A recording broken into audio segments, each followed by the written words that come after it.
এই প্রতিকূল অবস্থার মধ্যে আমরা মনে করি ইসলামী ব্যাংক আমাদের জন্য একটা নিয়ামত। অনেকে প্রশ্ন করে, হুজুর ইসলামী ব্যাংকে কি সুদ নাই?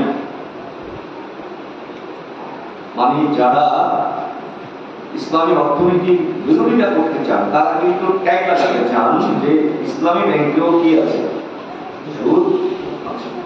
এই জায়গাটাতে একটু ক্লিয়ারেন্স এর প্রয়োজন আছে আমাদের। এই ক্লিয়ারেন্সটা হচ্ছে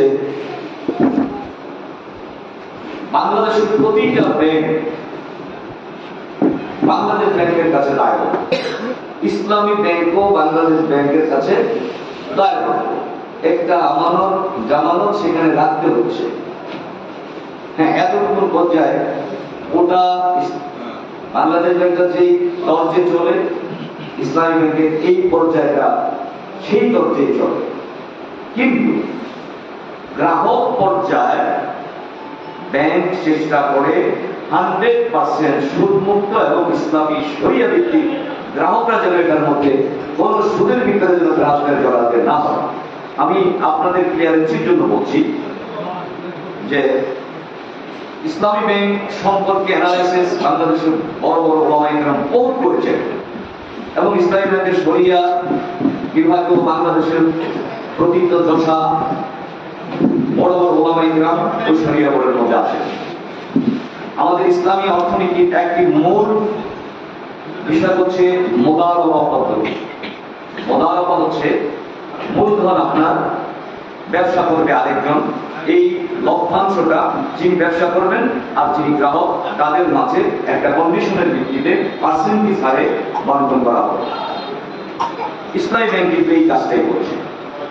আমি কি কথা বুঝাতে পারছি?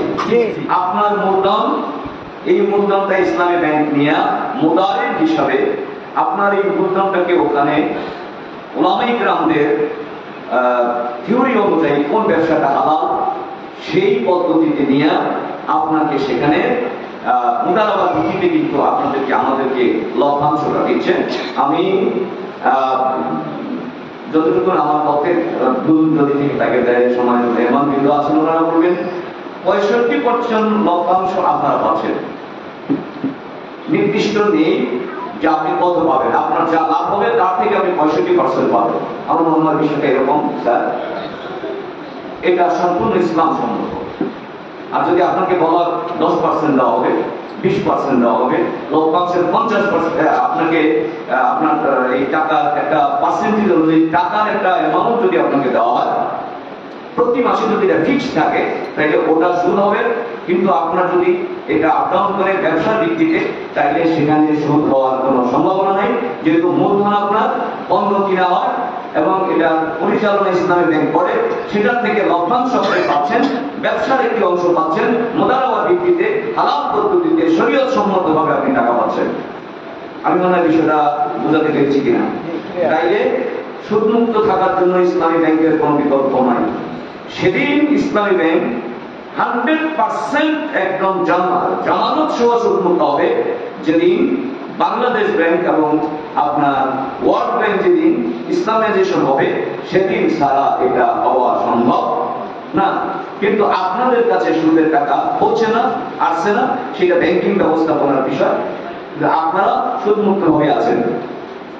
আর ইসলামী ব্যাংকটা কিন্তু এখন বর্তমান বাংলাদেশের মানুষের একটা আস্থার প্রতীক। 1983 সনে শুরু হয়ে আজ পর্যন্ত ইসলামী ব্যাংকে যে আমানতের পরিমাণ এই 1,39,000 কোটি টাকা, এখন মনে হয় আরো বাড়তে পারে, এখন 57,000 কোটি টাকা হয়েছে। এই তথ্যটা কয়েকদিন আগে। এই যে এত পরিমাণ টাকা মানুষ এখানে রাখেন এবং মানুষ বর্তমান গ্রাহকের সংখ্যা হচ্ছে আপনার 1,59,00,000, মনে হয় আরেকটু পাচ্ছি কিনা, 2 কোটি ছাড়া গেছে। 2 কোটির উপরে গ্রাহক ইসলামী ব্যাংকে বর্তমানে আছে এবং বাংলাদেশের ব্যাংকিং ব্যবস্থায় অভূতপূর্ব সাফল্য অর্জন করেছে ইসলামী ব্যাংক। এটা একদিকে ইসলামাইজেশনের মাধ্যমে হচ্ছে, আস্থার প্রতীক হিসাবে হচ্ছে। আমার সম্মানিত মুরব্বী কাছে সমতুল্য বাজারের ব্যবসায়ী সমিতির যে সভাপতি আনোয়ার হোসেন মাস্টার সাহেব, উনি আপনাদেরকে জিজ্ঞেস করেছে আপনারা গ্রাহকরা কখনই কি হয়রানির শিকার হয়েছেন? আপনারাও বলেছেন হয় নাই, এটা সারা বাংলাদেশের চিত্র। এই ব্যাংকে কোনো গ্রাহক কোনোদিন হয়রানির শিকার হয় না। তো আল্লাহ পাক এই ব্যাংককে আমাদের জন্য নিয়ামত হিসাবে দিয়েছেন। কালের পরিক্রমায় বিভিন্ন সময় ব্যাংকে ক্ষতিগ্রস্ত করার জন্য অনেকেই চেষ্টা করেছে, কিন্তু আল্লাহ সেই ক্ষতির হাত থেকে আবার ব্যাংকে পুনরায় রক্ষা করেছেন। এটা আল্লাহ পাকের ইচ্ছা। আমরা এই ব্যাংকের সাফল্য কামনা করি।